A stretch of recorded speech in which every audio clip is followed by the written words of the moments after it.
Hello and welcome to the wonderful world of economics. Yes, friends, today we are going to discuss and learn the different functions of money in a very easy way, as you know that simplicity is our main motto. Now, up till now, we have learned what is money, what are the different types of money, and what are the different difficulties faced before the evolution of money. That means difficulties during the barter trade. But today we are going to discuss and learn in a very simplest way what are the different functions of money, कि money किस तरह से हमें अलग अलग form में help करती है. नाउ हमने देखा था डेफिनेशन इन लास्ट लेक्चर, जब हमने टाइप्स ऑफ मनी डिस्कस किया था. वॉकर का डेफिनेशन देखा था. Money is what money does. Money वो है जो वो कर सकती है. Money does means functions of money, क्योंकि वॉकर के डेफिनेशन में ही छिपा हुआ है कि there are several functions performed by a money. क्योंकि आज के मॉडर्न अगर इकोनॉमी में हम बात करें तो money is used for multipurpose. हम बहुत से पर्पसेस में उसको यूज़ कर सकते हैं. विदाउट मनी तो हम कुछ सोच ही नहीं सकते. तो money play a very important role in the modern economy. और हम जितनी भी मेहनत करते हैं या हम इकोनॉमी को ग्रो करना चाहते हैं. क्यों ग्रो करना चाहते हैं? क्योंकि हम चाहते हैं हमारी इकोनॉमी में ईच एंड एवरी टाइप की फैसिलिटी हो, लार्ज अमाउंट ऑफ मनी हो, ग्रोथ हो, इकोनॉमिक डेवलपमेंट हो, हर चीज़ हम चाहते हैं. And that is only possible with the help of money. तो आज हम सीखने वाले हैं मनी क्या कर सकता है. अब उसके लिए पहले तो डेफिनेशन आपको लिखना पड़ेगा, यानी मीनिंग. और meaning as I suggested to you कि कोई भी वन डेफिनेशन आपको बताना है तो हमारे लिए एक डेफिनेशन कोई भी लिख सकते हैं. जैसे प्रोफेसर वॉकर का कहना है. क्या कहता है प्रोफेसर वॉकर? कि money is what money does. Money वो है जो वो कर सकता है. नंबर 2 हमने किया था प्रोफेसर सेलिगमैन का डेफिनेशन कि money is a thing that possess general acceptability. Money वो चीज़ है जो हर कोई जनरली एक्सेप्ट कर देता है. चाहे वो आप उन्हें कैश में दो, या आप उन्हें चेक में दो, डिमांड ड्राफ्ट में दो, या प्लास्टिक मनी से दो, या हमारे मॉडर्न ऐप्स जैसे हैं, जैसे आपने गूगल पे से उनको पैसे ट्रांसफ़र करके दिए, या आपने स्कैन करके उनको पैसे जो है उनके यूपीआई अकाउंट से आपने डायरेक्टली उनके अकाउंट में ट्रांसफ़र कर दिए. कैसे भी दो, generally we are accepting a money in any form. हम एक्सेप्ट करते हैं. ओके फ्रेंड्स, तो आज हम देखेंगे फंक्शंस ऑफ मनी. क्या है डिफरेंट फंक्शंस ऑफ मनी? तो फंक्शंस ऑफ मनी जो है वो जनरली कैटेगराइज्ड है अंडर 3 पार्ट्स. 3 अलग अलग पार्ट्स में हमने उसको जो है वो डिवाइड किया है, क्योंकि हर एक फंक्शन को हम सेपरेटली डिस्कस करेंगे. तो generally the functions of money is divided into 3 parts. Number 1, primary functions. Primary यानी बेसिक फंक्शन. क्यों हमने मनी को धीरे धीरे करके डिफरेंट फॉर्म में इवॉल्व करते गए, डिस्कवर करते गए. बेसिक फंक्शंस क्या थे? क्यों चाहिए था हमें मनी? मनी चाहिए था हमें as a common medium of exchange, उसके लिए. और दूसरा, हमें मेजर ऑफ वैल्यू के लिए चाहिए था. हर एक की प्राइस फिक्स करने के लिए हमें मनी को इवॉल्व किया. तो सबसे जो बेसिक, जो हमारा इम्पॉर्टेंट फंक्शंस है मनी के, 2 important function used as medium of exchange. Number 2, it is act as measure of value. Okay, ये प्राइमरी फंक्शंस हैं. डिस्कस करते हैं वन बाय वन. और सेकेंडरी फंक्शन, सेकेंडरी यानी सप्लीमेंट्री, सपोर्टिव फंक्शन. जैसे जैसे हमारी इकोनॉमी ग्रो होती गई, डेवलप होती गई, तो मनी ने हमें धीरे धीरे दूसरे भी सप्लीमेंट्री फंक्शंस ऑटोमेटिकली दिए.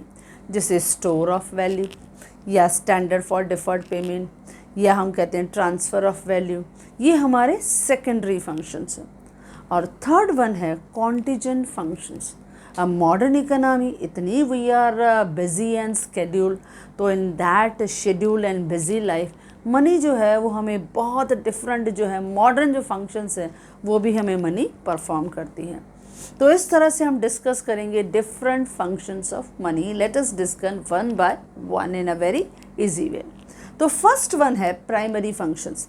प्राइमरी फंक्शंस को लर्न करना बहुत आसान है. इसको प्राइमरी फंक्शन अगर हमने कहा तो प्राइमरी फंक्शंस मीन्स MM. दोनों जो हमारे फंक्शंस हैं वो MM लेटर से हमने चालू किया. Number 1, medium of exchange. Now barter system में हमने देखा था there was a great issue, great problem कि there were no common medium of exchange. But nowadays with the help of money, buying and selling of all the goods and services become very easy. आपको जो भी चीज़ purchase करनी है, आप पैसे दो, आपका काम हो गया.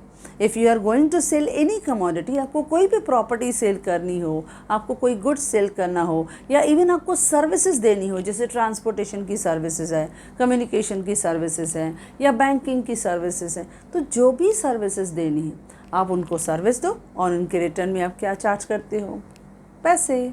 तो इसके लिए मनी जो है वो यूज़ होती है as a medium of exchange. यानी buying and selling of all the goods and services become very easy due to introduction of money. And money help in smooth conduct of all the transaction in the economy. आप देखोगे हमारे economy में जितनी भी transactions होती हैं वो easily carry होती हैं, इजीली कंडक्ट होती हैं. क्यों? मनी जो है वो मीडिएटर की तरह काम करता है. आपको जो चीज़ चाहिए आप परचेज़ करो और उसके लिए आप मनी पे करो, चाहे कैश के थ्रू, चाहे बैंक के थ्रू, या डायरेक्टली थ्रू ऐप्स, कैसे भी करो. यानी हमने पे किया, आपका प्रोडक्ट आपका, या आपने कोई प्रॉपर्टी सेल किया, जैसे हमने बंगलो या लैंड या प्लॉट या मशीनरी या कार या कोई भी इलेक्ट्रॉनिक आइटम हमने सेल किया, तो उसके रिटर्न में हमको क्या मिलेगा? पैसा. तो बाइंग एंड सेलिंग के लिए मीडियम ऑफ एक्सचेंज क्या काम आया? मनी काम आया. तो money is used as medium of exchange. Simple. यानी जितनी भी डिफ़िकल्टीज थी ना बार्टर ऑफ ट्रेड की, वो सब डिफ़िकल्टीज़ को रिमूव कर दिया मनी ने. तो money play a very vital role, very important role. Okay friends. Second हमने कहा कि मनी का जो सेकंड प्राइमरी फंक्शन है, इट इज़ यूज्ड एज या act as measure of value. अब दूसरा इंपॉर्टेंट काम कि मनी जो है it is used as measure of value, क्योंकि मनी की वजह से हमने बहुत से गुड्स एंड सर्विसेज की क्या डिसाइड की? प्राइस. हमने उनकी प्राइस फिक्स कर दी. अब प्राइस फिक्स करने से क्या हो गया? कोई भी चीज़ हम जब देखते हैं तो first we will try to find out its price. Price पता चला तो हमें पे करना आसान हो जाता है. तो हर चीज़ की प्राइस को डिटरमाइन किया only with the help of money.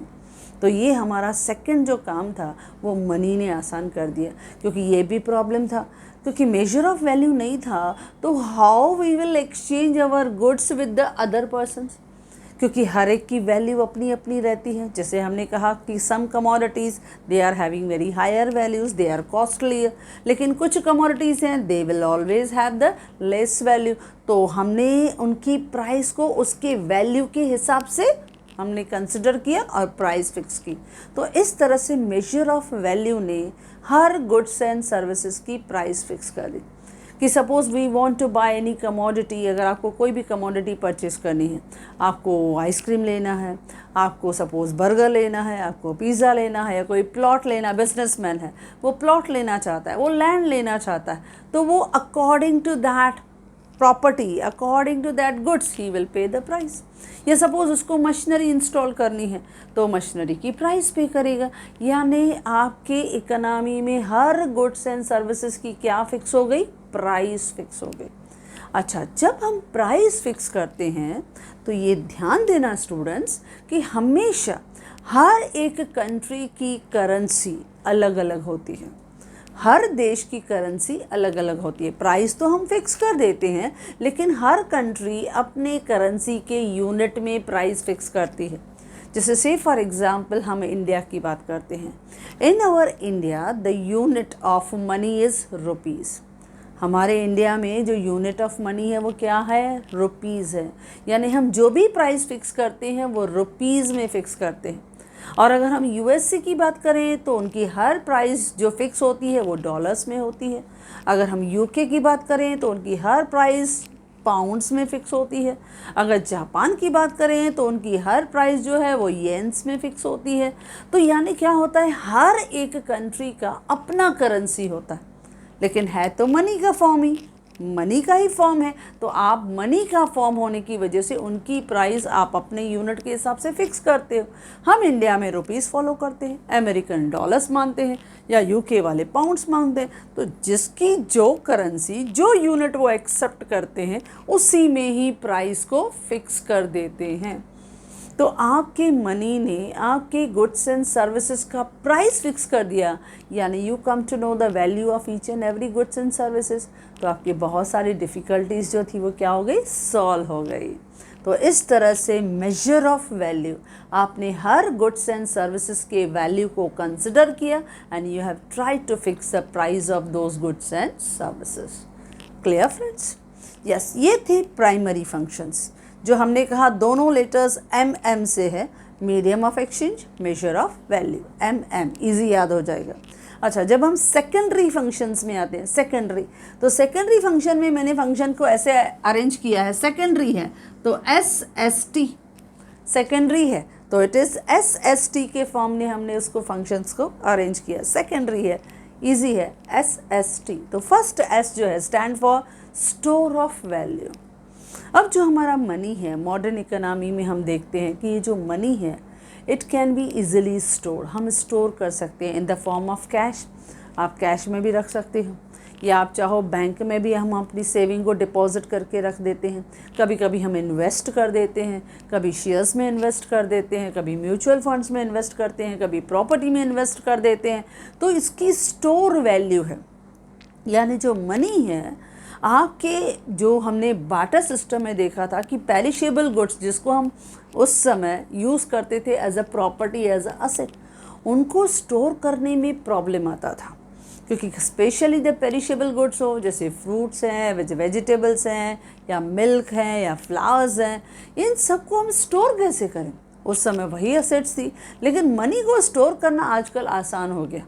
जैसे मैंने कहा हम कैश में रखते हैं, कभी कभी ऐसा होता है कि आपका कैश जो है समझो आप कहीं रख के भूल जाते हैं और कुछ समय के बाद मिला, तो उसकी वैल्यू थोड़ी बदलेगी, उसकी value will remain the same, वो सेम रहेगी, तो हम उसे स्टोर कर देते हैं। लेकिन जनरली हम क्या करते हैं, अपने पैसे कहाँ रखते हैं? बैंक्स में डिपॉजिट रखते हैं, सेविंग में रखते हैं, या म्यूचुअल फंड्स में डाल देते हैं, इन्वेस्टमेंट में डाल देते हैं, फिक्स्ड डिपॉजिट में डाल देते हैं। तो ऐसे अलग अलग हम लोग उनको डाइवर्सिफाई करके रखते हैं, लेकिन उसकी स्टोर वैल्यू तो है, यानी आज हम उसको स्टोर करके रख सकते हैं। It is not like the perishable goods की हमें टेंशन हो क्या होगा, no, it have a very good durable life. तो मनी जो है उसका जो स्टोर वैल्यू है उसकी वजह से हमारा जो है वो सेकंड फंक्शन है कि according to our need, according to our requirement, हम जब भी चाहते हैं थोड़ा थोड़ा पैसा हम लोग डिपॉजिट जो है उनमें से विड्रॉ करते हैं और फिर यूज़ करते हैं।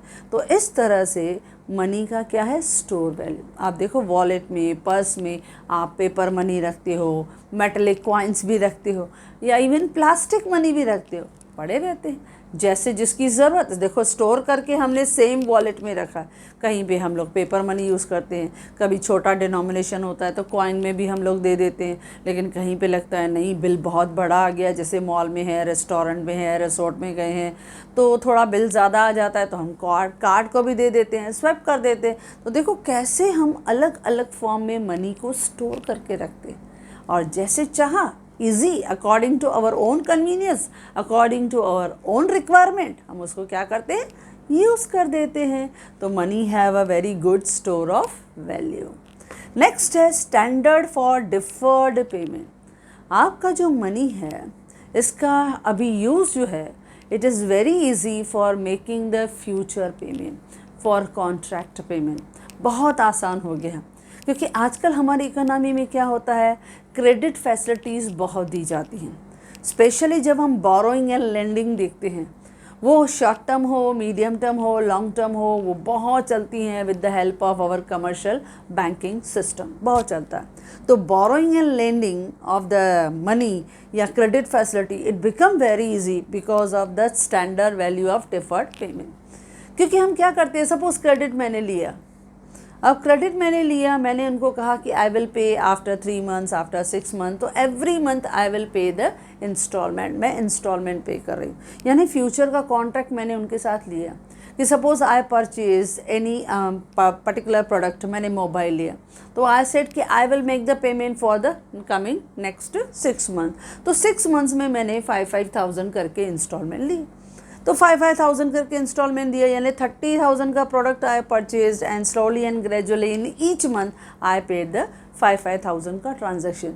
तो देखो मैंने उनके साथ कॉन्ट्रैक्ट पेमेंट किया कि in each and every month I will पे 5,000 का। जैसे हम ऑटोमोबाइल्स लेते हैं, 2 व्हीलर्स लेते हैं, सपोज एक्टिवा लिया या हमने मोटर बाइक लिया, suppose it is costing 1 lakh. अब 1 lakh it's a big amount, तो at that time I am not having that much amount, तो what I did, I have taken the credit facility, मैंने consumer credit ले लिया। अब consumer credit में मैंने initial amount जो है, डाउन पेमेंट जो है, सपोज मैंने 5,000 कर दिया and the rest I will पे इन द EMI। मैं हर मंथ में इंस्टॉलमेंट में भरती जाऊंगी, स्मॉल इंस्टॉलमेंट। तो देखो कैसे ईजी हो गया। तो ये क्या है, डिफर्ड पेमेंट यानी फ्यूचर पेमेंट यानी कॉन्ट्रैक्ट पेमेंट। तो आजकल मनी की वजह से ये फ्यूचर पेमेंट या कॉन्ट्रैक्ट पेमेंट ये देना बहुत इजी हो गया है, और बैंकिंग सेक्टर्स इसमें बहुत हेल्प करता है, क्योंकि बैंक्स की वजह से ही हमारे जो मनी है वो इजीली हमको इस तरह के क्रेडिट फैसिलिटीज़ में मिलते हैं। तो जो हमारे डिफर्ड पेमेंट है, फ्यूचर की पेमेंट है, ये हर फैक्टर के लिए आजकल डिसाइड करना इजी हो गया। हमने डिस्कस किया था कि there are 4 factors of production. जैसे लैंड है, उसे हमें रेंट देना है, तो हम पहले ही डिसाइड कर देते हैं कि I will hire the land from you and I will pay this much rent to the land owner. तो मैंने देखो उसको फ्यूचर की पेमेंट बता दी। या लेबर है, मुझे स्टाफ के लिए रिक्रूटमेंट चाहिए, मैंने स्टाफ के लिए सम पर्सन्स को हायर किया, तो I have decided their salary, मैंने उनका रेम्यूनरेशन फिक्स कर दिया कि after completion of month this much salary will be given to them. तो देखो डिफर्ड पेमेंट हो गया। या सपोज मेरे पास कैपिटल है, एक्सेस फंड्स हैं, I have deposited in mutual funds, मैंने FD में रखवा दिया एंड लेकिन आई नो इट कि that specific amount of interest will be given to मी, वो मुझे मिलेगा, तो वो interest I will earn it. तो वो क्या होगा, it will be also fixed in advance. पहले ही वो लिखा रहता है कि 7%, 8% या 8.5% interest will be given on my FDs। तो इस तरह से हर फैक्टर का फ्यूचर का पेमेंट पहले ही डिसाइड हो जाता है। तो इस तरह से स्टैंडर्ड मनी जो है वो एक स्टैंडर्ड रोल प्ले करती है, स्पेशली फॉर डिफर्ड पेमेंट। कि फ्यूचर की पेमेंट हम कैसे करेंगे।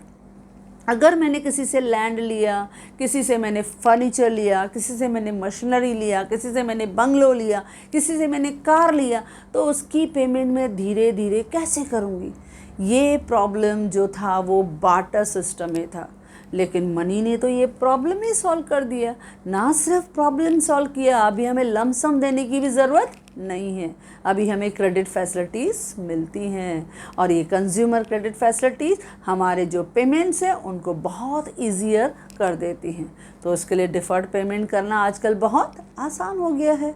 तो इसके लिए money play a very important role, specially for deferred यानी फ्यूचर या contract payment. Okay friends, third आता है ट्रांसफ़र ऑफ वैल्यू। अब ये भी आप सब जानते हो, क्योंकि मनी का रोल है ट्रांसफ़र ऑफ वैल्यू। किसी को भी, सपोज़ आपका फ्रेंड है, उसको पैसे की ज़रूरत थी, आपने अपने पॉकेट में से 1,000 निकाल के उसको दे दिया कि चलो ये लो आप पैसे और उसको यूज़ करो। तो देखो money is easily transfer from one person to another person, या from one place to another place. Suppose आपका जो फ्रेंड है या आपके रिलेटिव्स हैं वो किसी दूसरे प्लेस पे हैं, उनको पैसे की ज़रूरत है, तो आपने क्या किया, अपने पैसे उनके अकाउंट में ट्रांसफ़र कर दिए, यहाँ से पैसे उनके अकाउंट में ट्रांसफ़र हो गए। तो मनी की आजकल ट्रांसफ़र वैल्यू भी है जो बहुत आसान हो गई है। और आजकल तो when we are using the electronic money system, या आजकल हम इंटरनेट जब यूज़ करते हैं, तो ये जो ई-बैंकिंग है वो हमारे मनी को ट्रांसफ़र करने में और आसानी कर देती है। जहाँ चाहो, जैसे चाहो आप पैसे को ट्रांसफ़र कर सकते हो, from one person to another या from one place to another, as per your requirement, जैसे जिसकी जो ज़रूरत होती है फिर उसी तरह से हम पैसे ट्रांसफ़र करते हैं। कुछ भी हमने प्रोडक्ट सपोज़ हमने अमेज़ॉन से लिया या हमने सपोज़ किसी पार्टी से हमने कोई गुड्स मंगाए, उनको पेमेंट करनी है तो हम इजीली पेमेंट जो है वो कर सकते हैं। डायरेक्टली हमने स्मार्टफोन से पेमेंट किया या सपोज़ हमने उनको पार्टी को चेक दे दिया या हमने उनको डिमांड ड्राफ्ट दे दिया, एनी वे जैसे आप चाहो वैसे पेमेंट कर सकते हो। तो बहुत सारे डिफरेंट इंस्ट्रूमेंट हैं जिनके थ्रू हम ये पेमेंट कर सकते हैं। वो धीरे धीरे आप सीखते जाओगे तो you will see that, because ये कॉमर्स वर्ल्ड है, तो इस कॉमर्स वर्ल्ड में वी विल सी दैट ये सब ट्रांजैक्शन आपके सामने आती रहेंगी, लेकिन इन सब में हेल्प कौन करता है? मनी। एंड मनी के डिफरेंट फॉर्म्स, उसके डिफरेंट टाइप्स जो हमें स्मूथ फंक्शनिंग में हेल्प करते हैं। तो money can be easily transferred from one place to another place and from one person to another person. Easily transfer हो जाता है, कोई प्रॉब्लम नहीं होता। ओके फ्रेंड्स, तो ये थे सेकेंडरी फंक्शन जिसको कैसे याद करना है? SST। Primary function both with alphabet MM, medium of exchange, measure of value. लेकिन जब हम सेकेंडरी में आते हैं तो store of value, standard for deferred payment and transfer of value. Okay, now third one है कॉन्टिजेंट फंक्शन। अब जब हम बोलते हैं कॉन्टिजेंट फंक्शन तो अकॉर्डिंग टू प्रोफेसर किनली ही सजेस्टेड कि आजकल मॉडर्न इकोनॉमी जो है it is totally based on contingent functions, क्योंकि हमारी लाइफ इतनी बिजी रहती है, इतनी शेड्यूल्ड रहती है, और प्लस हमारा लाइफस्टाइल इतना चेंज हो गया है, इतनी सारी ट्रांजैक्शंस को हम डील करते हैं कि ये कॉन्टिजेंट फंक्शंस जो हैं that is very important role play in our modern economy. अब वो कॉन्टिजेंट फंक्शन क्या है? Let's discuss one by one. जैसे बेस फॉर क्रेडिट, हमारा मनी हमारे क्रेडिट का बेस बनता है। अब अगर हम क्रेडिट की बात करें तो क्रेडिट जो है वो हमारे इकोनॉमी का लाइफ लाइन है। क्रेडिट को कहा जाता है ये हमारी इकोनॉमी की लाइफ लाइन है, क्योंकि हमारी मेजॉरिटी ऑफ इकोनॉमी जो है वो चलती क्रेडिट फैसिलिटी पे है, इसके लिए उसको लाइफ लाइन कहा गया है। और इस लाइफ लाइन को जो सपोर्ट करता है, बैकिंग करता है, वो है हमारा बैंकिंग सिस्टम। अब हमारी बैंकिंग सिस्टम से आप सोचो, जब हम लोन लेने जाते हैं, क्रेडिट लेने जाते हैं, तो उसका बेस क्या होता है? हमारा मनी, हमारी इनकम, हमारी अर्निंग। देखो, जब भी आप किसी से लोन लेने जाओगे तो पहले वो आप कैसे क्या सोचेंगे, आपसे क्या पूछेंगे कि how much is your salary, how much your income, आप बिजनेसमैन हो या सर्विस करते हो, बिजनेसमैन हो या सर्विस भी करते हो, रिटर्न फाइल करते हो। अच्छा, रिटर्न फाइल करते हो यानी आपके पास परमानेंट अकाउंट नंबर है, पैन कार्ड है, यानी आप रिटर्न भी फाइल कर रहे हो, तो आपके लिए लोन देना इजी हो जाता है। अच्छा, आपकी इनकम के हिसाब से they will decide the credit का फैसिलिटी, क्योंकि वो देखना चाहते हैं कि आप अपनी इनकम में से वो इंस्टॉलमेंट दे पाओगे कि नहीं। और प्लस वो आपसे बैंक की स्टेटमेंट भी मांगते हैं। अब बैंक की स्टेटमेंट, आपका मनी आएगा, आपका बैलेंस आएगा, आपकी सेविंग्स आएंगी, तो ये सब क्या बनता है? आपके क्रेडिट का बेस। आपको क्रेडिट कैसे मिलेगा? आपके मनी के बेसिस पे, यानी आपका credit will be sanction on your account balance, आपके बैलेंस पे। तो money will become the very smooth base for sanctioning your credit, क्योंकि अगर आपके अकाउंट में इनफ अमाउंट बैलेंस है, your income is very good, आप अर्निंग बहुत अच्छी करते हो, आपके पास प्रॉपर्टी अच्छी है, कोलैटरल रख सकते हो, यानी मॉर्गेज करना, गिरवी करना। क्योंकि आजकल आपको लोन किस पे मिलता है? Suppose you are not having the financial balance, अगर आपके पास फाइनेंशियल बैलेंस नहीं है तो एटलीस्ट आपके पास उतनी प्रॉपर्टी तो हो कि आप जिसको सिक्योर करवा सको, कोलैटरल करवा सको, गिरवी रखवा सको। All these are the requirement. ये बनती है रिक्वायरमेंट फॉर क्रेडिट फैसिलिटी। तो आपको इतना डिटेल में नहीं लिखना है, आपको तो दो दो तीन तीन लाइन में लिखना है कि मनी क्या बनता है? Base for credit.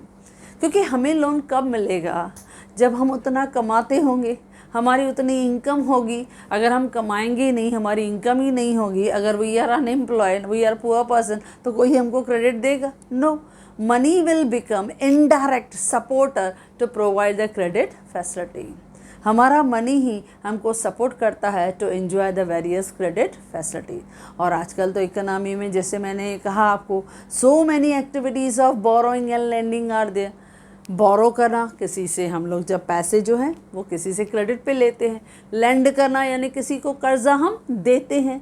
तो इस बोरोइंग एंड लेंडिंग में क्या होता है, बैंकिंग ऑर्गेनाइजेशन या फाइनेंशियल ऑर्गेनाइजेशन ये सब हमें सपोर्ट करती हैं।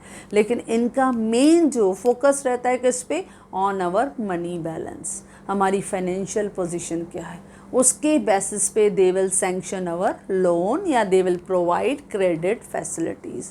क्योंकि क्रेडिट जो है ये हमारे इकोनॉमी का क्या है, लाइफ लाइन। और उस लाइफ लाइन के लिए first they will observe our financial position. तो मनी क्या बनता है, बेस फॉर क्रेडिट। अच्छा, यही मनी जो है वो हमारे लिए क्या है, मोस्ट लिक्विड असेट। हम उसे क्या बोलते हैं, मोस्ट लिक्विड असेट है हमारे लिए। यानी जब चाहा वॉलेट में से पैसा निकाला, पे कर दिया, या प्लास्टिक मनी निकाला, कार्ड को स्वैप कर दिया। तो ये सब चीज़ें रहती हैं। मनी आपके लिए क्या है, लिक्विड असेट है। इसके लिए आपकी ट्रांजैक्शंस क्या हो जाती है, स्मूथलेस, यानी कोई स्ट्रेस, कोई टेंशन आपको नहीं मिलता है। तो मनी क्या है आपके हाथ में, लिक्विड कैश, लिक्विड असेट, वो हमारी प्रॉपर्टी है ना जो हम रखते हैं। तो जो पैसा है वो हमेशा आपको सपोर्ट करता है to satisfy so many wants. लेकिन हम क्या करते हैं, धीरे धीरे करके उसको यूटिलाइज करते हैं, क्योंकि we will try to keep it for the present as well as for future. क्योंकि मनी जो है वो प्रेजेंट और फ्यूचर के बीच में क्या होती है, मतलब में लिंक होती है। क्योंकि हम जब प्रेजेंट में खर्चा कर रहे हैं, लेकिन उसके साथ साथ हमारा माइंड कैलकुलेटेड होता है। We always try to think कि यही पैसा हमें फ्यूचर में भी काम आएगा। क्योंकि जैसे जैसे एज बढ़ती है वैसे वैसे यू नो दैट हमारी रिस्पॉन्सिबिलिटीज़ बढ़ती है, हमारी हेल्थ अफेक्टेड होती है। तो प्रेजेंट का रखा हुआ पैसा फिर फ्यूचर में भी काम आता है। इसके लिए हम इन्वेस्ट करके भी रखते हैं, प्लान करके रखते हैं, ताकि फ्यूचर कभी भी हमारा किसी के ऊपर डिपेंडेंट नहीं हो। तो इसके लिए this is the most liquid asset which we are going to use in a best possible way. Okay, next है मेजरमेंट ऑफ नेशनल इनकम।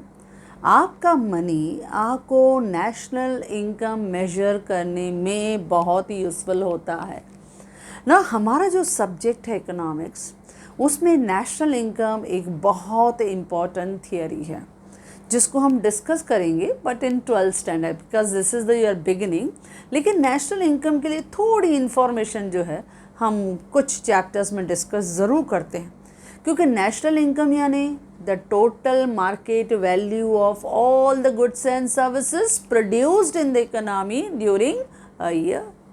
जब पूरे साल के अंदर जितने भी गुड्स एंड सर्विसेज हैं उनकी मार्केट वैल्यू को हम टोटल करते हैं, यानी हमारे देश ने उस साल टोटली कितना कमाया, हमारे देश के जितने भी लोग हैं उन सब का इनकम जब हम ऐड करते हैं, that is called national income. अच्छा, वो जो नेशनल इनकम है हमारे देश में कमाने वाले कौन है, 4 फैक्टर्स ऑफ प्रोडक्शन, उनको ही इनकम मिलती है। जैसे जिनके पास लैंड होगी उन्होंने रेंट कमाया होगा, जो लेबर बन के काम करते होंगे उन्होंने वेजेस कमाया होगा, जिनके पास एक्सेस फंड है जैसे बैंक्स हैं उनके पास फंड्स हैं, उन्होंने लेंड किया मनी तो उन्होंने क्या कमाया, इंटरेस्ट कमाया। And the entrepreneurship, that is entrepreneur, जिन्होंने बिजनेस किया उन्होंने क्या कमाया, प्रॉफिट कमाया। तो these 4 factors of production are there, land, labour, capital and entrepreneur. These 4 factors, they have earned the income in the form of rent, wages, interest and profit. इन सबको add करूँगी तो क्या मिलेगा, नेशनल इनकम। तो देखो national income को count करना कितना आसान हो गया, क्योंकि आज हम हर एक की इनकम को मनी में कंसिडर करते हैं। अगर मैं रेंट को कंसिडर करूँ तो इन मॉनेटरी फॉर्म, मैं वेजेस काउंट कर रही हूँ मॉनेटरी फॉर्म, लेकिन अगर बार्टर सिस्टम सोचे तो उसमें तो मनी था ही नहीं। तो at that time it was very difficult to calculate national income. उस समय तो नेशनल इनकम काउंट ही नहीं कर पाते थे। तो ये बहुत बड़ा प्रॉब्लम था कि इकोनॉमी की full assets and wealth value को कैसे हम एस्टिमेट करें। तो it was a difficult task during that time, but nowadays this is become a very easy task. आजकल हम एवरी ईयर नेशनल इनकम को काउंट करते हैं। क्यों? बिकॉज गवर्नमेंट के programmes policies they are based on national income, क्योंकि national income से ही गवर्नमेंट सोचती है कि हमारे पास कितने रेवेन्यू आएगा, हमारे पास कितना डायरेक्ट टैक्स आएगा, हमारे पास कितना इनडायरेक्ट टैक्स आएगा। तो एवरी मंथ का calculation will help them to decide the future plan of public expenditure, कि गवर्नमेंट कितना खर्चा कहाँ कहाँ करेगा। तो इसके लिए नेशनल इनकम को काउंट करना मनी की वजह से आसान हुआ है। ओके फ्रेंड्स, नेक्स्ट है macro economic variables. Macro economic variable जब हम बात करते हैं तो हमारी जो इकोनॉमिक्स है वो दो स्ट्रीम्स में हम डिस्कस करने वाले हैं।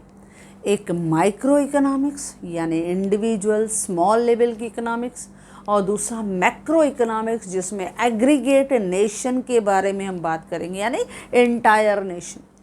तो जो मैक्रो इकोनॉमिक वेरिएबल्स हैं, यानी जैसे जैसे अभी मैंने कहा कि नेशनल इनकम मुझे काउंट करना, तो नेशनल इनकम जब हम काउंट करते हैं यानी क्या काउंट करते हैं, जीएनपी ग्रॉस नेशनल प्रोडक्ट, वो काउंट कर रही हूँ, या जीडीपी ग्रॉस डोमेस्टिक प्रोडक्ट उसको मैं काउंट कर रही हूँ, या एनएनपी नेट नेशनल प्रोडक्ट उसको मैं काउंट कर रही हूँ, या एनडीपी नेट डोमेस्टिक प्रोडक्ट उसको मैं काउंट कर रही हूँ।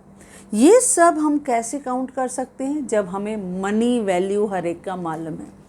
अगर मैं नेशनल इनकम काउंट कर रही हूँ यानी जीएनपी काउंट कर रही हूँ, या अगर मैं ग्रॉस डोमेस्टिक प्रोडक्ट यानी with in the boundary of our country count कर रही हूँ तो एनडीपी काउंट कर रही हूँ। तो ये सब क्या है? Macro economic variables. मैक्रो यानी पूरे देश से रिलेटेड कुछ वेरिएबल्स, उसमें बहुत वेरिएबल्स आते हैं। ये तो मैंने सिर्फ सिलेक्टेड कहे। जैसे अगर मैं बात कहूँ एग्रीगेट सप्लाई यानी टोटल देश की सप्लाई, एग्रीगेट डिमांड टोटल देश की डिमांड, एग्रीगेट कंजम्पशन टोटल देश की कंजम्पशन, एग्रीगेट इन्वेस्टमेंट टोटल देश में इन्वेस्टमेंट, एग्रीगेट कैपिटल फॉर्मेशन कितना नया कैपिटल उस साल ऐड हुआ। ये सब मैक्रो इकोनॉमिक कंसेप्ट हैं। ये हम धीरे धीरे जैसे इकोनॉमिक्स में आगे बढ़ते जाएंगे ना, ये सब चैप्टर्स हमारे सामने आने वाले हैं फ्रेंड्स। लेकिन अभी टाइम है, अभी आप बहुत इनिशियल स्टेज पे हो, तो सिर्फ हम इतना सिंपल कहेंगे कि मनी की वजह से हर एक चीज़ को मेजर करना या मनी की वजह से हर एक को एस्टिमेट करना, कैलकुलेट करना, it's become a very easy job. हमारे लिए बहुत इजी टास्क हो जाता है, क्योंकि हर चीज़ को हम मनी में कैलकुलेट करते हैं। जैसे हमने पूरे देश में कितना टोटल डिमांड किया, कितना मैंने एग्रीगेट सप्लाई किया, कितना एग्रीगेट हमने कंजम्पशन किया, या हमारे देश की टोटल जीएनपी कितनी है, या टोटल जीडीपी कितना है, बस वो हम कैसे काउंट करते हैं? With the help of money. तो मनी की वजह से काउंटिंग या एस्टिमेशन बिकम वेरी इजी। तो मनी ने हमारी बहुत से डिफ़िकल्टीज़ को स्मूथ कर दिया है। यस, नेक्स्ट है बेस्ट यूज़ ऑफ रिसोर्सेस। हमेशा मनी जो है वो हमेशा रिसोर्सेस को best optimum utilisation of resources में हेल्प करता है। और जब हम कहते हैं ना ऑप्टिमम यूटिलाइजेशन ऑफ रिसोर्सेज, यानी हम हमेशा कोशिश करते हैं कि हमारी जो मार्जिनल यूटिलिटी है it should be equal to our price, यानी जितना मैं पे कर रही हूँ कम से कम उतना तो मुझे सेटिस्फैक्शन मिले। मार्जिनल यूटिलिटी मीन्स जनरली अ सेटिस्फैक्शन, कि जितना मुझे satisfaction I am getting it, I am enjoying it, that much amount I will पे इट। ये रीज़न रहता है कि हमारी इकोनॉमी में जब भी, स्पेशली जब हम मेजर ऑफ वैल्यू, जब हम प्राइस देखते हैं तो हमने क्या कहा, उसकी वैल्यू कंसिडर करते हैं, and according to that their prices determine, उसकी प्राइस को हम सेट करते हैं या फिक्स करते हैं। तो हमारे रिसोर्सेज बेस्ट यूटिलाइज होने चाहिए, ऑप्टिमम यूटिलाइजेशन ऑफ रिसोर्सेज होने चाहिए, ताकि आउटकम ज़्यादा हो, सेटिस्फैक्शन ज़्यादा हो, और हमारा जो पेमेंट है, हमारा जो एक्सपेंडिचर है, हमारा जो खर्चा है वो हमेशा क्या हो, मिनिमम। इसके लिए हमेशा इकोनॉमी में क्या होता है, मैक्सिमम सेटिस्फैक्शन। आप जनरली ध्यान दो, जब भी हम कोई भी चीज़ जब हम अच्छा देखते हैं तो आपके दिमाग में पता है, आप कभी भी सोचो कि आप चलते चलते अगर आपको मार्केट में कोई अच्छा सा विंडो डिस्प्ले में एक आउटफिट देखा, तो आपके माइंड में क्या आएगा कि ऐसे आगे गए और उसका प्राइस टैग ढूंढने लगते हैं कि उसकी प्राइस क्या है। अगर प्राइस आपको सूटेबल लगी, यानी पहले ही आपके दिमाग में वो था कि it is looking very good, बहुत अच्छा है, लेकिन जैसे ही आपने देखा उसकी प्राइस बहुत अच्छी है, वो आपके बजट में है, तो आप सोचोगे कि उसको हम ले लें। तो हम चाहते हैं हमेशा पैसा अच्छी तरह से यूज़ हो, बेस्ट यूज़ ऑफ रिसोर्सेज हो। आप देखो, जनरली जब हम एक मूवी देखने भी जाते हैं, कभी भी ध्यान दो, जब भी हम कोई नया मूवी लगता है तो क्या करते हैं, हम अपने फ्रेंड्स को बोलते हैं स्टोरी मत बताना, पहले ये बताओ वो पिक्चर अच्छी है तो हम वो पिक्चर या मूवी देखने जाएंगे। क्यों? क्योंकि हम चाहते हैं when we are ready to spend, हम खर्चा करें, कम से कम पैसा तो वसूल हो, यानी बेस्ट यूज़ ऑफ रिसोर्सेज। हम मनी को ऐसे वेस्ट नहीं करते हैं कभी भी। हम क्या चाहते हैं? मैक्सिमम सेटिस्फैक्शन, लेकिन विथ मिनिमम एक्सपेंडिचर। तो उसके लिए मनी का हमेशा क्या होता है? Best use of resources. Yes friends, अगर ये क्वेश्चन पूरा आया, अब ध्यान देना ये क्वेश्चन कैसे पूछा जाता है। अगर ये क्वेश्चन पूछा गया कि explain the various functions of money, तो ये क्वेश्चन आपसे पूरा 8 मार्क्स के लिए डिमांडेड होता है, फॉर 8 मार्क्स। लेकिन अगर उन्होंने पूछा कि right a short note on the primary and secondary function, तो 4 मार्क्स के लिए, ओके, ऐसे पूछा जा सकता है। या suppose secondary and contingent function, 4 marks के लिए उन्होंने आपसे पूछा। तो ऐसे करके, या सपोज उन्होंने कह दिया कि सेकेंडरी फंक्शन, सपोज उन्होंने शॉर्ट नोट दे दिया 4 मार्क्स, या उन्होंने कहा कॉन्टीजेंट फंक्शन, शॉर्ट नोट दे दिया 4 मार्क्स। हाँ, कंबाइन आया तो फॉर 8 मार्क्स, उसके हिसाब से लिखना है। अगर शॉर्ट नोट आया तो दे में give you any short note on that, कोई भी आपको क्लासिफिकेशन वो कह सकता है। जनरली फंक्शंस कितनी कैटेगरी में डिवाइडेड है? 3, primary functions, secondary functions and contingent function, okay. और in the same manner I have provided on my website. Yes friends, if you like this video, do share, and if you want my handwritten notes, the link is given in the description box. Thank you.